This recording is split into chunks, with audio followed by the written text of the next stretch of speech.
Congressman Adam Smith represents parts of Seattle and the suburbs in Washington. He's a ranking member of the House Armed Services Committee, and we're glad to have him with us. So let's just go through this from both sides. You and every Democrat voted against the House bill on September 19th to extend the Biden budget, which would have fully funded everything until November 21st, which is coming up. We're going to have to do this all over again. But you voted for that same budget earlier this year, and I know it's on the Senate side right now. Tell us, in your mind and in your party's estimation, what is keeping an agreement from your perspective? Sure. First of all, I did not vote for that same budget earlier this year. Okay, thank you for correcting me, honestly. I appreciate that. That budget was passed in March, aspects of it, certainly. And there were, I forget how many Democrats in the Senate who did vote for it to allow us to continue. And that was basically a good faith effort back in March to say, on behalf of the Senate Democrats who voted for it, to say, let's negotiate. But now, we hit October 1st. What's really dividing us is the Republicans are refusing to negotiate with us and asking us to vote for Trump's budget. I mean, that's what this is. Continuation of the budget that he's implemented over the course of the last year. Now, when they passed the budget reconciliation bill, the so-called big, beautiful bill, they did it with all Republican votes. That happened after last March and really changed the entire budget that we are now voting on. Made cuts in a variety of places, increased spending at the Department of Homeland Security and elsewhere, totally different budget. And they did it with only Republican votes. But now, to get it passed, because of the filibuster rules in the Senate, they need Democratic votes. But they're asking us to simply vote for the same budget that passed with only Republican votes. They're not negotiating. And of course, Mike Johnson has shut down the House entirely. I mean, if they want to pass a straightforward Republican budget that, to our mind, doesn't do enough on health care in particular, but on other issues as well, then they should do it with Republican votes. But if they're asking for Democratic votes, they ought to negotiate. And look, I've been in communication with Mike Johnson, a bunch of other people saying, talk to us. What do you got? You don't like what we put on the table at the end of September? All right, give us a counteroffer. And their counteroffer is nothing. You have to take our budget. So I hope we will begin to negotiate, because this shutdown is bad and it's getting worse. It is. So it is on the Senate side now. It's up to them.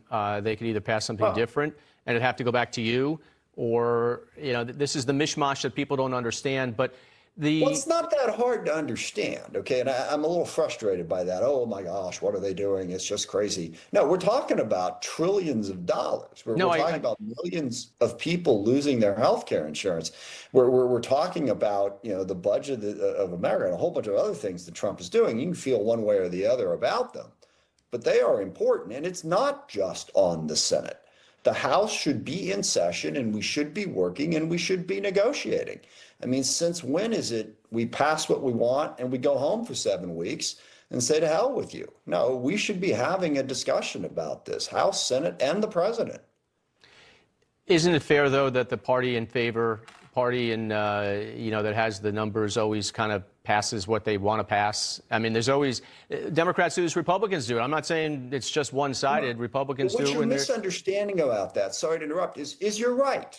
Okay, if you got the votes, vote. God bless you. I'm very practical about that. But what's different about this situation is they need Democratic votes. Actually, I kind of agree with Trump to a certain extent. If you're going to pass a purely partisan Republican budget, then get rid of the filibuster and do it. All right? But if you're going to insist on Democratic votes, then you're going to have to negotiate. And the Republican position is weird. It's like, no. We're not going to get rid of the filibuster, and we're not going to negotiate. We are going to insist that Democrats vote for our budget, and we will give them exactly nothing for doing that. And that's just not a practical way to run the country. So real quickly, Congressman, from the Democrats' perspective, both House and Senate, I guess, if you're on the same page, I'm assuming you are, does it come down then to extending the so-called Obamacare credits, or are there other issues? What would break the logjam? Sure. The Obamacare tax credits are really important, all right? And this we're perhaps not united on. I think different Democrats would give different answers to this. I want to get the government open. So, there's other issues we can talk about. Look, I mean, the fact that Donald Trump has not obeyed appropriations laws and has cut spending primarily targeting his political opponents in Democratic states. So even if we pass a budget, he has held the position that he can cut spending. He's gotten rid of the Department of Education. He's gotten rid of USAID. He's canceled transportation projects and energy projects in Democratic states. If Republicans were to say, okay, we'll put something in the law that will at least stop him from doing that. I mean, I'm open to other things. There does need to be some sort of commitment to try and deal with the healthcare issue, but I'm open to other options. But again, right now, Trump and Mike Johnson are saying, nope, take it or leave it. This is all we're going to give you. And that's not going to work. Congressman Adam Smith, we appreciate you coming on. It's always good to have both sides, and we're thankful for you coming on. I appreciate you giving me the chance. Thank you very much. All righty.